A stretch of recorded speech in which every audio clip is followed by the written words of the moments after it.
Max point blank, what is it and why is it becoming mainstream? The idea behind a max point blank is nothing new. It's been around for a long time, but its implementation is seeing a dramatic change with the introduction of the Alpha Taurac. A max point blank is a zero and corresponding range where you simply have to aim center on a target, no holdover, no range estimation, no thinking, and you'll get your hits. So if, say that we were aiming center using our max point blank of a 50-meter zero and that bullet rise is only 2 inches, that means our impact will be about here.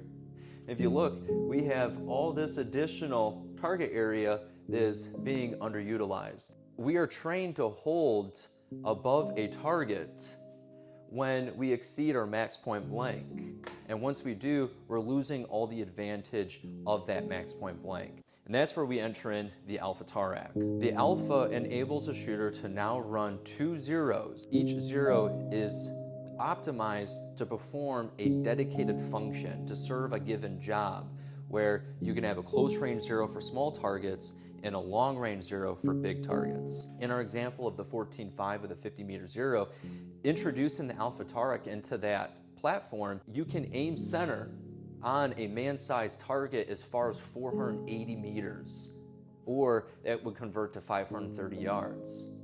Because the bullet rise will not exceed 17 inches. Thereafter, the bullet's dropping. And if you favor the top of the target for those extended distances, we'll still hit the target as far as about 530 meters, or that switches out to 580 yards. And this is where doctrine needs to change. There are no batteries, there are no electronics, there's no IR emissions. And this is especially advantageous in today's conflicts, where the name of the game is passive. We've been trained to hold over targets to meet the max effective range. Why stop at a few inches bullet rise when you might have 10, 15, 20 inches of additional estate? We always assess our skills at a range, say a 500-meter range, where targets are at known distances with a berm, they're static, and it's easy to see bullet splash. In the real world, though, targets do not stand at 100-yard lines, and they are definitely not going to be just standing out in the open.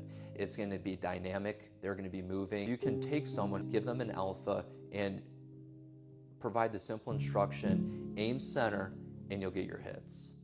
There's an adage, if the target's in range, so are you. We are constantly pushing that range that we're able to engage a target effectively, and they cannot be effective in its return. Math sucks, but being shot at, math is infinitely worse.